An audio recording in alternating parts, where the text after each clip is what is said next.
കടല നല്ല സോഫ്റ്റായി തന്നെ വേവിച്ചെടുക്കാം. അതിനൊരു എളുപ്പവഴിയുണ്ട്. എങ്ങനെയെന്നല്ലേ?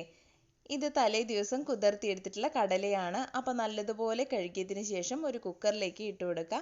ഇനി ഇതിലേക്ക് ഒരു 1/4 ടീസ്പൂൺ മഞ്ഞൾപ്പൊടിയും കുറച്ച് വെള്ളം കൂടി ചേർത്ത് കൊടുക്കുക. കടലയുടെ മുകളിൽ വെള്ളം നിൽക്കത്തക്ക രീതിയിൽ വേണം വെള്ളം ഒഴിച്ചു കൊടുക്കാനായിട്ട്. ഇനി ഇത് അടച്ച് വെച്ചിട്ട് ഹൈ ഫ്ലെയിമിൽ വെച്ചിട്ട് ഒരു വിസിൽ വരുന്നവരെ നമുക്കൊന്ന് വെയിറ്റ് ചെയ്യാം. ഇപ്പോൾ ഒരു വിസിൽ വന്നിട്ടുണ്ട്. എയർ എല്ലാം പോയതിന് ശേഷമാണ് ഇത് തുറന്ന് നോക്കുന്നത്. അപ്പോൾ നമ്മൾ എയർ കളയാനായിട്ട് പാടില്ല. എയർ പോയതിന് ശേഷം മാത്രം തുറന്ന് നോക്കുക.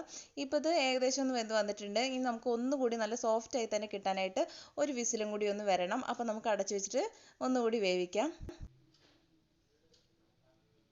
ഇപ്പോൾ ഒരു വിസിൽ വന്നതിന് ശേഷം എയർ എല്ലാം പോയിട്ടുണ്ട്. നമുക്കൊന്ന് തുറന്ന് നോക്കാം. ഈ ഒരു രീതിയിൽ കടല വേവിച്ചെടുക്കുമ്പോൾ ഗ്യാസ് അധികം ചിലവാകുമൊന്നുമില്ല. നല്ല സോഫ്റ്റായി തന്നെ കടല നമുക്ക് കിട്ടും. ഇതാ കണ്ടില്ലേ, തൊട്ട് നോക്കുമ്പോൾ തന്നെ നല്ല സോഫ്റ്റായി തന്നെ വന്നിട്ടുണ്ട്. അപ്പോൾ എല്ലാവരും ട്രൈ ചെയ്യൂ. താങ്ക്